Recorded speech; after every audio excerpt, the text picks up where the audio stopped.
pass the time, I guess I'm going to take a couple minutes here to just talk about fantasy football. We're midway through the preseason and there's not much else to talk about, so I'm going to talk about fantasy football from an analytical aspect. Point of view, that is. But first of all, I'm going to once again encourage you all to go sign up for the YouTube Fantasy Football League. It's on fleaflicker.com. Password is Champ Bailey. League name is YouTube Footballers. Password no capitalization, no punctuation, no spaces, Champ Bailey. The best cornerback in the league, and don't you forget it. Okay, here are my more analytical thoughts on fantasy football. Here are a couple guys I think are going to be good sleepers this year that are going generally lower in drafts than I think they deserve. First guy on my list is Thomas Jones. I think he's going to get a ton of carries this year. I'm not sure how much the team trusts Pennington. He's starting to get up there in age, and his injuries have shortened his shelf life in the NFL, so I think they're going to be feeding the ball to Jones all day, and he's going to have a huge season. I definitely think he's a starting running back, maybe even a number one running back for some teams. Two guys I want to throw in here for the same reason, Bernard Berrian, Mark Clayton. Two guys that are known as speed receivers who go deep and catch quite a few touchdowns, but are not considered prime fantasy threats. They are now the number one receivers on their respective teams. I would definitely try and pick up one of these guys because I think they're going to both have 1,000-yard seasons rather unexpectedly. Jarius Norwood, another good option with Atlanta in the situation that they are in now. They're going to have to run the ball a lot because they don't have a very good passing attack all around, and I think Norwood could benefit from this. You know he's going to break off long ones every now and then, and in my opinion, he is capable of carrying the full load. Joseph Adai, he's going in the first round of most leagues, and I think he deserves more than that. People forget that he had 1,000 yards last year in spite of splitting carries with Dominic Rhodes. Rhodes is now gone. Adai is going to see more action in the running game. We saw how well he can catch the ball in the Super Bowl, so I think he's going to become a Pro Bowl running back this year. If he misses the Pro Bowl, it's because there were too many running backs better than him in the AFC. I'm thinking, 1,600 yards and 16, 17 touchdowns. For receivers, I'd say Reggie Brown is being underrated in Philadelphia. He's now the number one receiver with Stallworth out of the picture. And he's a great deep threat, but he can do a little bit of everything. So with Philadelphia being as pass-happy as they are, somebody's going to have to catch the passes. And I think that guy is going to be Reggie Brown. I'm calling 1,000-yard season for Reggie Brown right here, if he can stay healthy. Two guys that are taken usually quite early in fantasy leagues, Chad Johnson and TJ Houshmandzadeh.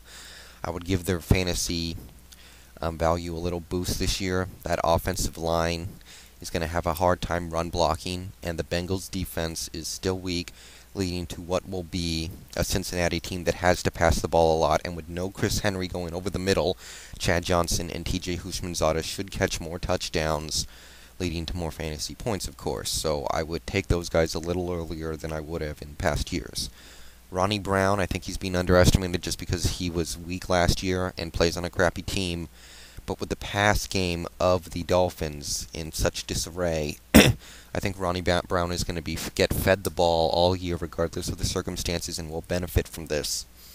I like Ronnie Brown, and his body is capable of taking the massive amount of carries. I'm also going to say Terrell Owens last year played with a broken finger, led the league in touchdown catches, so this year the finger's all better. I think he could have one of his better years so far. And of course, Tony Romo, for whatever reason, likes to throw the ball to Terrell Owens more than anyone else on the field. And yes, that is sarcasm. We all know why. You can say what you want about him, but he's a special talent. We saw last year how players like Jason Witten and Terry Glenn did a little less, while Terrell Owens just did a lot more when Romo came in. Not to say those players didn't do anything, but Romo likes throwing the ball to Owens. So keep an eye on that. Another guy, Jay Cutler. I remember in 2005 in a fantasy league I was in, Eli Manning fell to the 16th or 17th round, and some guy grabbed him out of the very last round, or very close, and he ended up being his starting quarterback for the season, and he rode him, among other players, to the championship. I think Jay Cutler is going to be this year's version of Eli Manning. I mean, people tend to not draft a player in fantasy until they've proven themselves to be elite fantasy threats, but you got to keep an eye on these second and third year players that are going to break out.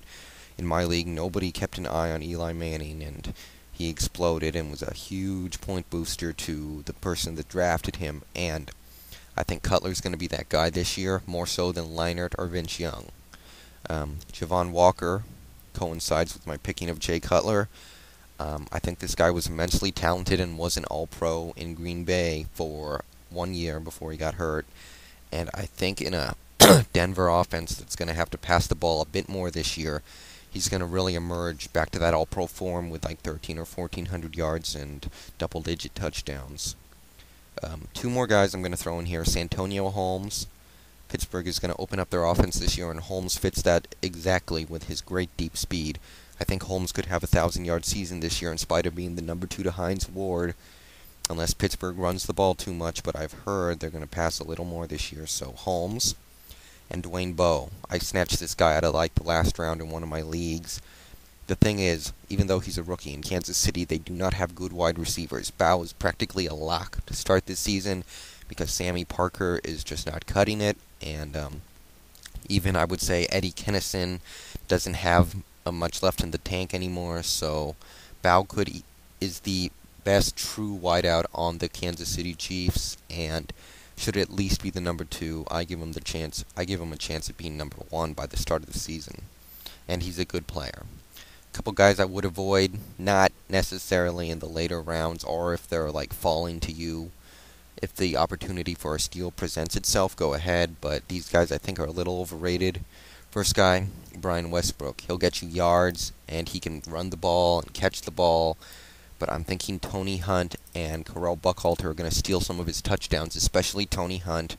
We saw how he was used, how he's being used in the preseason so far. I think that's a precursor to what we're going to see. We can expect Westbrook to possibly, if he stays healthy, have 2,000 total yards of offense. But I think he's going to get his touchdown stolen a little bit by Buckhalter and Hunt, and we can see him have around 10 touchdowns. Maybe like last year, he had 11 in spite of the fantastic season he had. He only had the 11 touchdowns, so I would beware of him.